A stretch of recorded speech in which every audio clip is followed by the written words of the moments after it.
Hello everyone, সবাই কেমন আছেন? আশা করি অনেক ভালো আছেন সবাই। আমি জুয়েল, আমার বাড়ি হচ্ছে নোয়াখালী। আমি আজকে আসছি আসলে ফেসবুকের কমন সাবজেক্টটা নিয়ে, ইদানিংয়ের যে প্রবাসী প্রসঙ্গটা নিয়ে। তো আসলে মূল কারণটা হচ্ছে যে আমি প্রথম যে 5-6 দিন আগে যে ভিডিওটা ভাইরাল হয়েছিল, আমি আসলে তাদের সম্পর্কে কিছু বলতে চাচ্ছি না, কারণ তারা যে অসুস্থ সেটা ইতিমধ্যে আপনারা সবাই জানেন।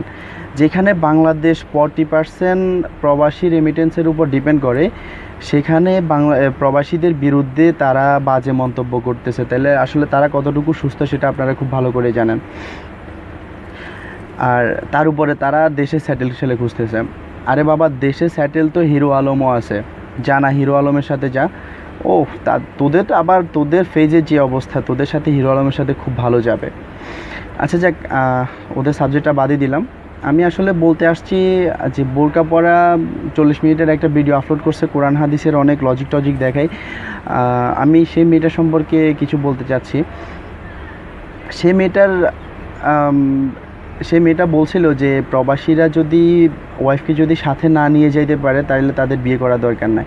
সে তো কোরআন হাদিসের অনেক লজিক দেখেছে, সে কোরআনের কোন জায়গায় বা হাদিসের কোন জায়গায় দেখছে যে ওয়াইফকে সাথে না নিয়ে যেতে পারলে বিয়ে করতে পারবে না? এটা কোনো জায়গায় আছে? আসলে মূল প্রসঙ্গটা হচ্ছে আমাদের মেন ওদের মেন কারণটা হচ্ছে যে ওদের আসলে সেলিব্রিটি হওয়া চুলকানি উঠে গেছে। আরে বাবা, সেলিব্রিটি হওয়ার যদি চুলকানি উঠে, যে বাজারে যাই মলম কিনে আন, চুলকা লাগা, চুলকা অনেক চুলকা, ফেসবুকের কেন পরিবেশ নষ্ট করতেছিস?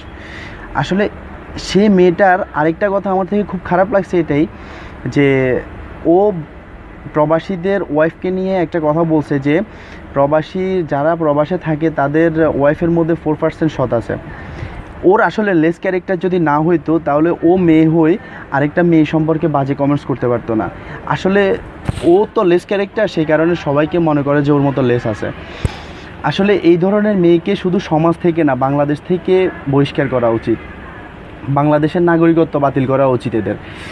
আর তাছাড়া প্রবাসী সম্পর্কে যে তোরা যে মন্তব্য করিস, শোন একটা কথা বলি, যে বিড়াল যদি অনেক বড় হয় সেটা সর্বোচ্চ বনজা হইতে পারে, সে কখনো সিংহ হইতে পারে না। তোরা যাই করবি প্রবাসীদের মতো এত ত্যাগী হইতে পারবি না। প্রবাসীরা কোন লেভেলের ত্যাগী সেটা আসলে তোদের ধারণা নাই।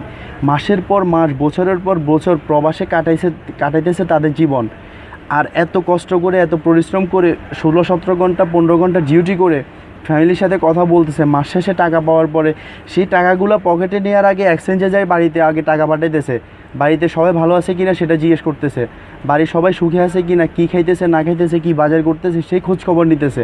তাহলে এই ধরনের এই বড় লেভেলের ত্যাগী তোরা কোথায় পাবি?